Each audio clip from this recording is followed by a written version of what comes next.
faire du dur. On va aujourd'hui te parler d'une nouvelle œuvre culte, à savoir... Métaphysique d'Aristote. Pas du tout, parce qu'aujourd'hui c'est Stendhal. Alors c'est parti pour Le Rouge et le Noir, publié en 1830. La vérité, j'aurais préféré Dragon Ball Z, hein. Et avec ce grand classique, ô toi qui n'as jamais ouvert un livre de ta vie, tu vas avoir le bac, Coco.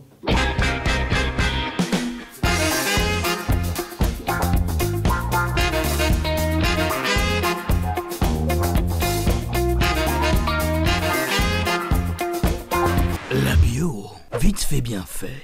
De son vrai nom, Marie-Henri Beyle, Stendhal est né à Grenoble en 1783. Il meurt 59 ans plus tard d'une hémorragie cérébrale. Les frérots à l'époque, il valait mieux pas cotiser pour la retraite, hein. Stendhal est donc un écrivain français connu pour 2 romans. Le Rouge et le Noir et la Chartreuse de Parme, bébiche. Le pauvre enfant subit une jeunesse étouffante auprès d'un père qu'il méprise et souffre de la mort de sa mère qu'il adorait. Stendhal se réfugie alors dans la littérature et quitte Grenoble à l'âge de 16 ans pour aller étudier à Paris. Et là, en vrai gros rebelle, il plaque tout pour sa nouvelle vocation. Comic bar, bébé.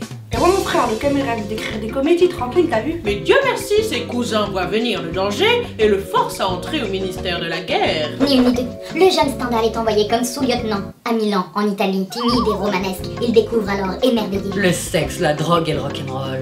Ou plutôt, l'amour, l'opéra et le bonheur. Et aussi la guerre, hein.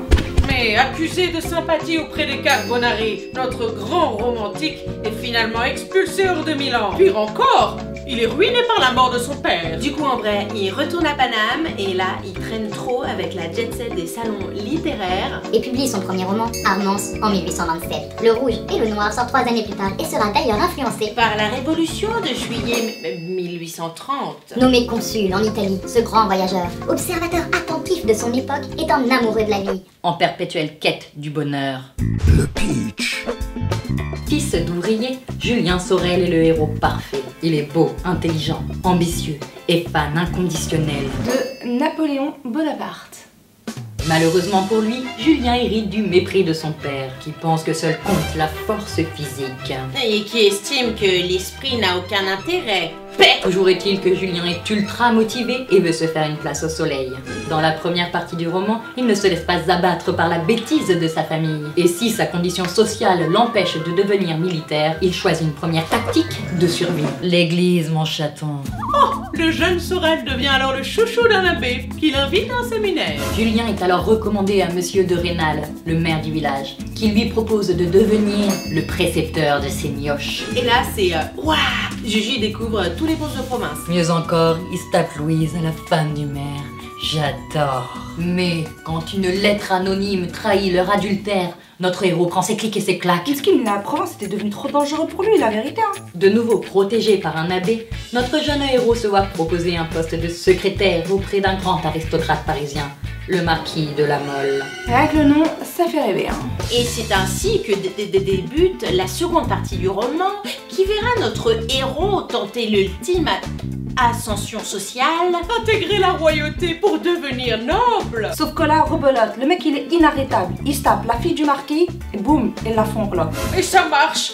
Nom d'une merde en mousse. Le marquis de la Mole n'a plus le choix. Il fait de Julien chevalier et le nomme lieutenant des hussards. Et là, que tu penses que tout va bien, mais qu'en vrai c'est la grosse galère. Car Louise de Rênal apprend la nouvelle et, verte de jalousie, décide de dénoncer au marquis l'ambition de son ancien amant. À la fin, les deux meufs lui pètent les couilles. Du coup, Juju, il tente même de buter Madame de Rênal. Sauf qu'il se loupe, c'est ballot, hein. Louise et notre héros réalisent trop tard la force de leur amour, car Julien finit par se faire couper la tête. Hashtag grosse poil dans ta face, mais que en vrai que c'est pourtant bien. L'heure de la vérité. C'est incontestable. Grâce à sa plume qui met le monde à nu, Stendhal est un excellent conteur et l'un des plus grands romanciers français. Avec Le Rouge et le Noir, il nous offre un roman 4 en 1, bébé. Avant tout, un roman d'apprentissage. Julien découvre la vie citadine, les femmes et l'hypocrisie sociale. Un roman réaliste, inspiré d'un fait divers, l'œuvre de Stendhal peut être perçue comme une chronique de l'année 1830, mais également un roman politique. Car, à travers le regard du jeune Sorel sur son époque, Stendhal dénonce les jeux de pouvoir entre l'aristocratie parisienne et l'église toute-puissante. Et puis le meilleur pour la fin, un roman de Big Love. En effet, Julien accède à l'amour véritable par le crime. Et même s'il en paye le prix fort, sa trajectoire de vie prend alors tout son sens. C'est en prison que son apprentissage prend fin. Et bien que la réussite ne soit plus possible, Le Kemine est enfin libre, t'as vu? d'autre part, l'auteur accorde une grande importance aux contractions et à la dualité des thématiques et des personnages. L'église et le royaume, Paname et la province. le réalisme et le romantisme, Ou le rouge et le noir.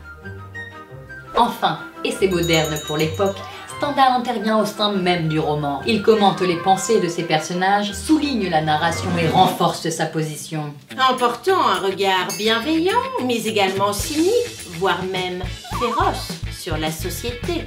Le Rouge et le Noir a beau aborder des thématiques sociales qui peuvent paraître dépassées, voire même consternantes pour notre génération, c'est la psychologie des personnages et leurs relations amoureuses qui rendent cette œuvre intemporelle et universelle. La phrase culte. Au fait, se disait-il à lui-même, il paraît que mon destin est de mourir en rêvant.